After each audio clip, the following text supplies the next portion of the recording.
Fiz, acho que Sorocaba, Campinas. Dia 11 era um sábado, eu estava em Campinas. Viajei a noite inteira para chegar dia 12 de junho, aqui no Rio, que era dia dos namorados e aniversário dela. E tudo, igreja em festa, a gente apresentou criança, várias fotos com ela sorrindo, com a criança, o filho dela, com as outras crianças, homenagem, a gente saindo, festejando, tudo normal. Terminou as programações de domingo, eu exausto, virado, entendeu? Cheguei em casa e dormi. Acordei segunda, ela ainda estava dormindo, fui para a empresa resolver os problemas. Cheguei em casa, ela não estava. Beleza. Na terça-feira, quando acorda, ela fala, quero conversar com você quando você voltar do trabalho. Aí eu falei, beleza. Eu não sou aquela pessoa que até então, assim, quero conversar com você. Ai, meu Deus do céu. Ah, eu sou. Ai, eu já tô. ai.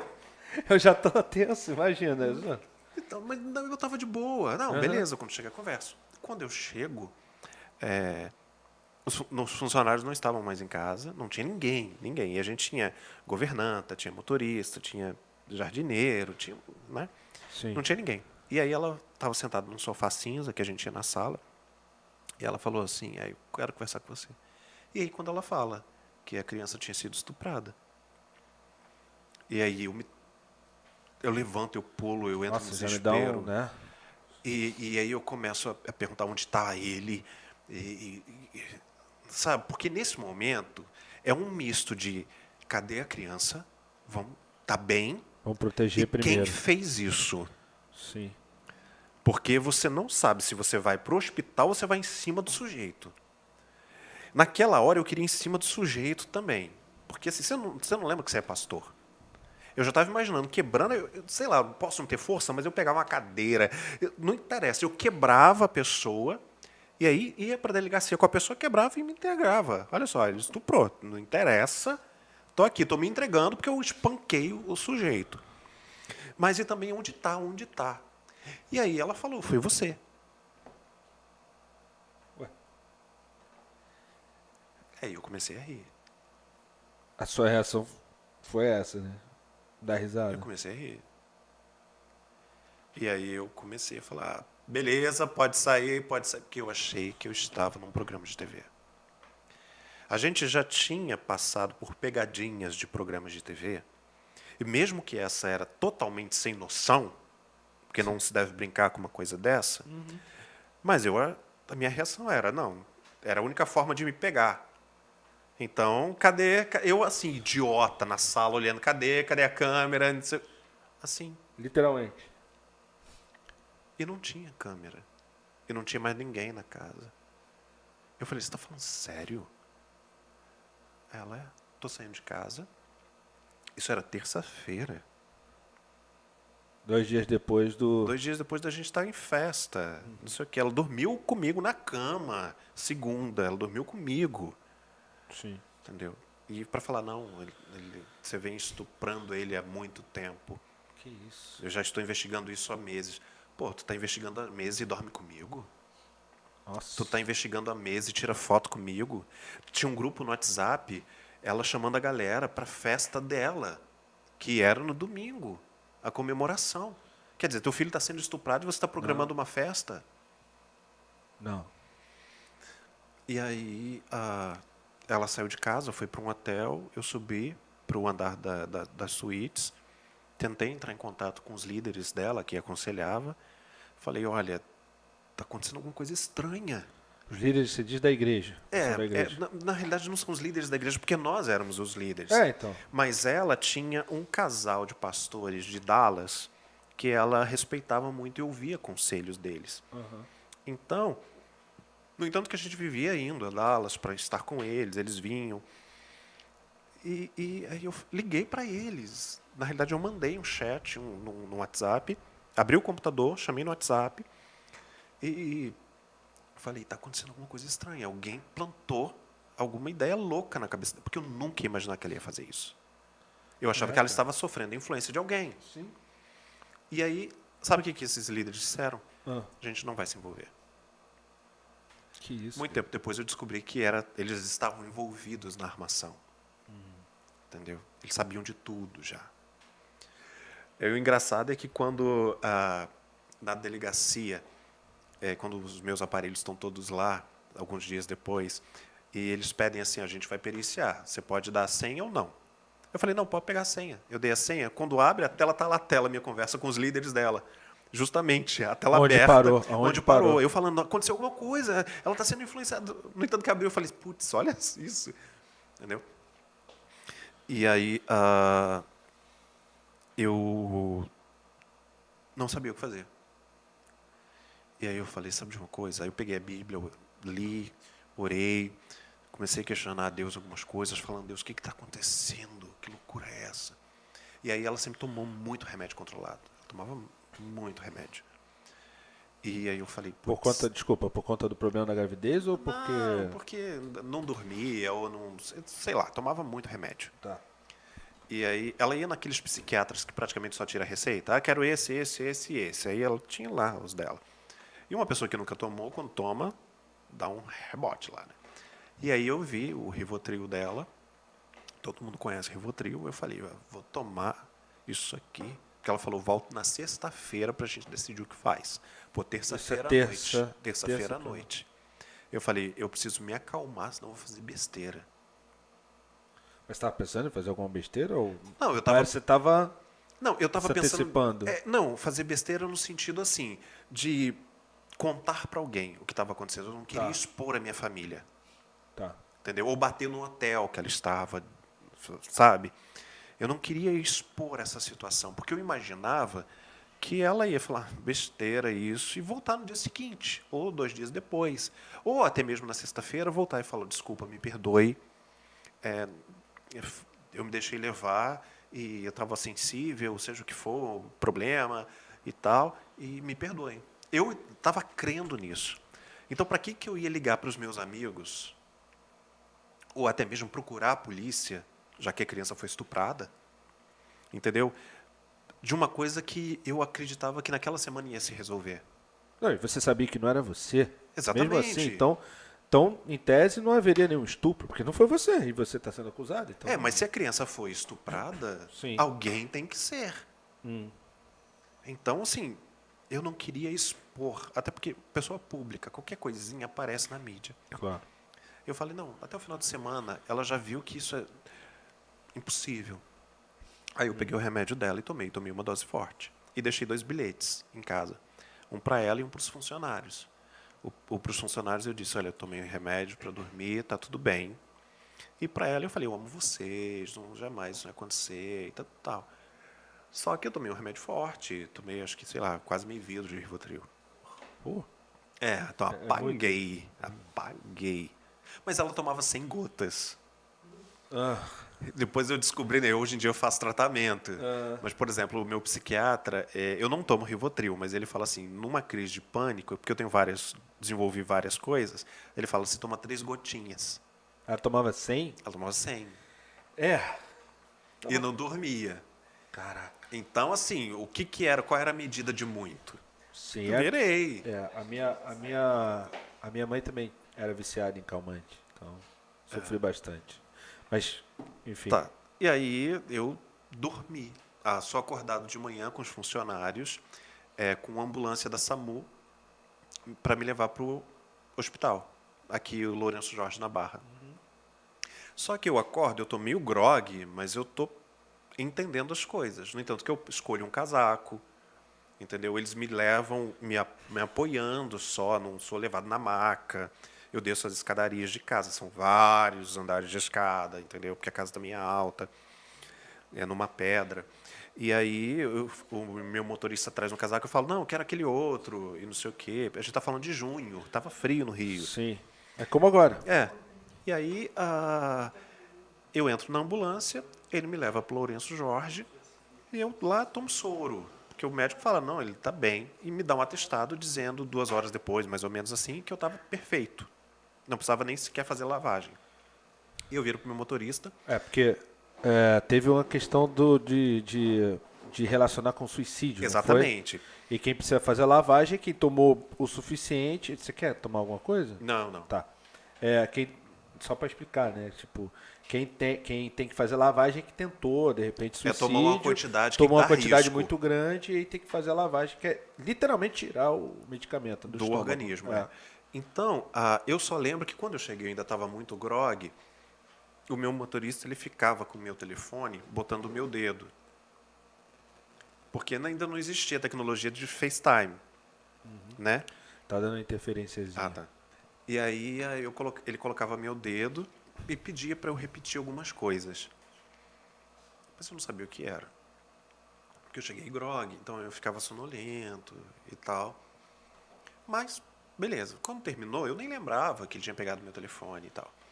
E aí, 2 horas, 3 horas depois, não sei, eu falo assim, o médico libera, me dá alta, eu já estou completamente são, lúcido, tenho esse atestado. E aí eu falo, chama um táxi, acho que o Uber estava começando ainda no Rio. Eu falo, chama um táxi e a gente vai para casa. Ele, não, você tem que ir de ambulância. Aí eu falo, não, porque como ele veio comigo na ambulância, ele não veio com o carro. Eu falei, não, chama um táxi. Se eu tiver que fazer alguma coisa, a gente atravessa a rua e vai para o Vitória, que é onde tinha todo o meu histórico. Que é um hospital aqui na Barra. E aí ele falou, não, a gente precisa, a sua esposa, ela quer que você vá de ambulância. Pô, meu motorista, minha esposa cuidando de mim, olha que maravilha. Né? Então espera-se a ambulância. E aí eu entro na ambulância e dá-lhe tempo. E tipo, do Lourenço Jorge, o meu condomínio era na Américas, é uma reta. Sim. E Américas não tem buraco. A Avenida das Américas não tem buraco, não tem quebra-mola. Né? E aí, estrada esburacada, e para e vai, não sei o que e tudo mais. E começa a perguntar dentro da ambulância, onde a gente está indo? O que está acontecendo? Então, pô, eu faço esse caminho todo dia. E aí eles começam a dizer assim, não, é porque aconteceu um acidente, alguma coisa na Américas, a gente está fazendo um atalho. Só que demora tanto que eu ameaço a levantar. Eu falei, não, vou sair, não está certo isso aqui não.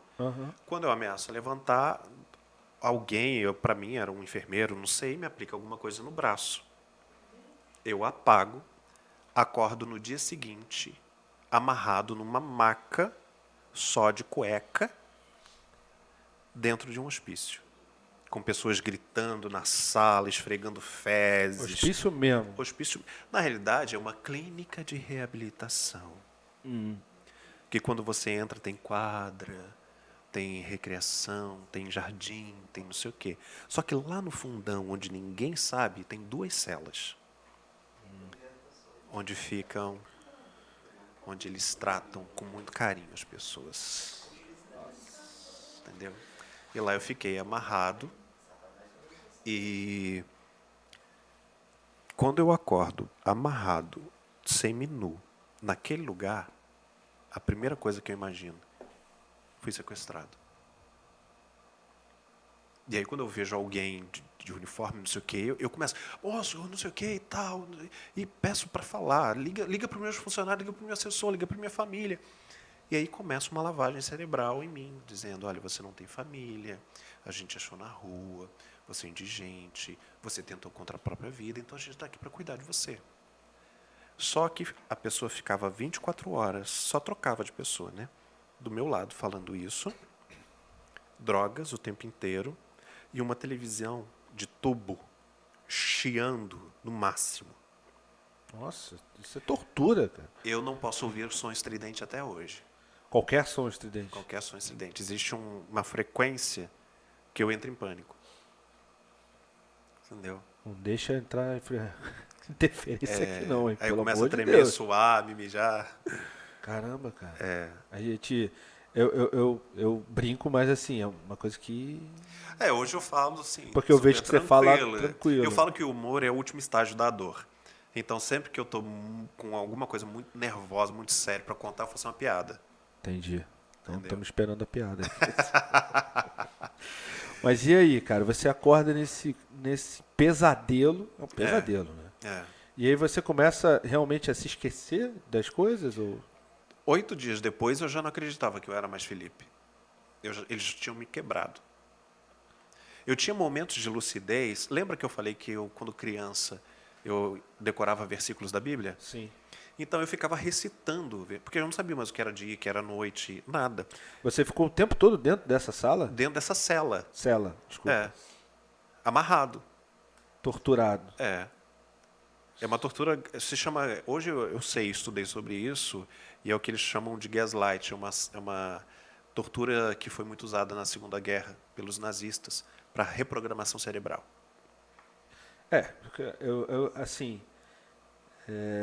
Eu ia falar que é uma história de um filme, mas na verdade são vários filmes juntos, né? Poxa, é o que eu peço para Deus, assim, eu não devia ter que passar para mais nada nessa vida, velho, que tenso. Nossa. Mas aí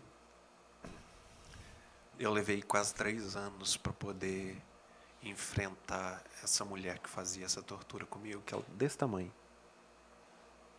Eu pensava nela e começava a suar. Na terapia, depois de 3 anos eu consegui enfrentar ela, não pessoalmente, mas dentro de mim. Entendeu? Porque eu não conseguia lembrar dela. Entendeu? E tipo, você bota o pé, ela tropeça e cai. Tipo assim, né? E como é que representava uma coisa tão forte para mim. Você, nesses 8 dias que você passou sendo torturado, era o tempo todo com a mesma história? Com droga? Quando som você alto. acorda... Porque assim, às vezes eu imagino que assim, enquanto eu estava dormindo, eles estavam falando. Mas o que eu tenho são os flashes de eu acordando e a pessoa ali do meu lado. E aí, quando eu acordava, estava ali a pessoa e aquela televisão chiando naquele barulho absurdo e gente gritando e urinando e sabe, tacando as coisas. Porque eu estava num lugar muito estranho. Mas essas pessoas não estavam presas? Era só você preso? Só eu que estava amarrado. Os outros estavam soltos dentro da cela. Eram loucos, no caso? Sim. Eu não sei louco, se eram como loucos. É que chama? Mas assim, por exemplo, tinham pessoas que estavam em crise de abstinência de drogas pesadas. Mas administrada por eles ou porque estavam lá no rehab, né? Estava lá na reabilitação. Então, tinha pessoas que acho que estavam, tinham pelo menos umas 2 que eu acho que eu lembro, que estavam fazendo abstinência de crack. Ih, aí é pesado. Então, a pessoa, ela vivia surtada, ela batia a cabeça na parede, ela tacava as coisas. Deve ser muito difícil. Eu falo porque, assim, eu sofri abstinência quando eu saí de lá, porque eram drogas 24 horas. Que tipo de droga que era, você sabe? Calmantes, era um sossega-leão para te derrubar. Então, quando eu saí de lá, você imagina, eu nem sabia o que eles tinham injetado em mim. Sim. Eu tive todo tipo de abstinência que você possa imaginar. Entendeu? E a tortura não acabou quando acabou. Não acabou. No entanto, que eu recusei tratamento quase 3 anos. Eu não aceitava tomar nenhum remédio, porque eu tinha medo. Eu não sei como que o meu corpo ia reagir. Né? Eu tenho placas mais escuras no corpo em decorrência da quantidade de drogas injetadas em mim. Caramba, cara. Aí, 8 dias nessa tortura. O 9º dia, o que aconteceu? No 8º dia... Ou no 8º? Minha mãe descobriu onde eu estava. Ninguém sabia de nada. Ninguém sabia de nada. O seu paradeiro... Desculpa te interromper, mas nesses 8 dias, alguém procurou? Sim. Quer dizer, desculpa, óbvio, a sua mãe procurou por você, mas saía em algum lugar alguma coisa sobre você? Não. Você sumiu da mídia, mapa, eu sumi, desapareci. Redes sociais? E eu era extremamente frequente. Então. E os funcionários da empresa começaram a dar minha falta. Tanto o meu assessor quanto a assessora dela, os secretários. E eu era aquela pessoa extremamente workaholic. Tipo, eu tive que fazer uma cirurgia e tirar um nódulo. E eu indo para a cirurgia, eu respondendo WhatsApp com os funcionários. Então, era muito comum eu estar presente. Quando eu fico 1 dia sem responder, 2 dias sem responder, todo mundo diz, aconteceu alguma coisa. E é engraçado que os funcionários, inclusive aquela que cuidava da agenda dela, que fazia tudo para ela, né, que eu falo que é tipo uma assessora e tudo mais, a primeira coisa que eles disseram, ela matou ele. As pessoas que conheciam, que trabalhavam diretamente para ela... Sabia que ela tinha essa capacidade, digamos assim. Ligaram para a liderança da igreja, não sei o quê, e falaram, a gente precisa localizar a família dele. porque ele está desaparecido. E aí começaram a perguntar a ela, e ela falava, não, ele tá gripado, ele está internado, não sei o quê, ele está com problema e tal. E aí eles falavam, não, ele não interessa, se ele estiver morrendo, ele dá sinal de vida. Entendeu? Aconteceu alguma coisa. E todo mundo falando, ela matou ele. Ela matou. Foi aí que eles conseguiram. Eles só ligaram para minha mãe depois que já tinham ido nos IML, hospitais. Eles fizeram uma galera ali, se uniram para me localizar. E ninguém sabia. E perguntavam para ela, ela dizia que você tinha feito alguma coisa. Não, dizia que eu estava gripado em casa. Pô. Entendeu? Aí, quando no 8º dia, no 7º dia pro 8º, eles falam com a minha mãe e aí falam, olha, teu filho está desaparecido. E aí minha mãe, como assim? Eu devo me preocupar? E aí a secretária dela fala assim, a gente acha que ela matou ele e escondeu o corpo. Falam isso para minha mãe. A secretária dela? A secretária dela. Fala isso para minha mãe. A minha mãe entra no carro com meu irmão, com a roupa do corpo, uma garrafa de café. Lá em Minas, no interior. Entra no carro com uma garrafa de café. Café nunca falta. A roupa do corpo. Eles passam a noite inteira viajando. Isso a galera daqui do Rio já estava caçando. E, putz, por que a gente não procura em hospícios? Porque a mãe dela já tinha ficado internada em hospício muitos anos. Porque ela internou? A mãe dela tem uns problemas lá. Entendeu? É viva ainda? É viva. Uhum. E aí, ela passou uma boa parte da vida internada numa clínica para cuidar disso. Então, assim, já que tinha um histórico, vamos procurar também. Aí localizaram. Então, minha mãe amanhece no 8º dia, no lugar que eu estava. E ela tinha poder para me tirar se eu estivesse lá simplesmente porque eu tinha tentado contra a minha vida. Lembra que meu motorista ficava me desbloqueando e mandando falar alguma coisa? Uhum. Então, ele gravou um áudio, ele pediu para eu repetir um áudio que eu não lembro, e nem sei se foi eu, mas, whatever, o Ministério Público descartou esse áudio. Disse que ali não era eu. Mas se eu falei isso diante do juiz, eu falei assim, se é minha voz ou não, eu não sei dizer. O que eu lembro é que meu motorista ficava desbloqueando e pedindo para eu repetir alguma coisa e eu não sei o que é. Então pode ser a minha voz, mas pode não ser. O Ministério Público investigou e descartou. Mas esse áudio era assim, eu tentei me matar, alguma coisa assim. E o meu motorista, eu não coloco os nomes certinhos na agenda do telefone.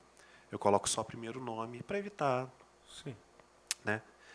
E aí ele pega o nome dele e envia esse áudio para ele ter essa prova. Uhum. Só que não envia para ele, envia para o meu cirurgião, que tinha o mesmo nome que ele. Deu um BO isso. Conclusão, chamaram o cirurgião, quebraram sigilo, porque no processo quebrou sigilo de todo mundo. Entendeu? Caramba. O negócio foi pesado. Foi pesado. Quebraram o sigilo de todo mundo. Mas aí sua mãe chegou lá. Aí minha mãe chegou. Com seu irmão, né? E aí eles não me liberaram. Eles avisaram a minha ex-esposa que minha mãe estava lá e que por lei ela podia me retirar. E eles estavam completamente... Eu movo um processo hoje contra minha ex e contra a clínica por sequestro e cárcere. Então, assim, a minha ex é uma sequestradora. Entendeu? E a clínica me manteve em cárcere. Ela é ré hoje. Ainda não foi condenada.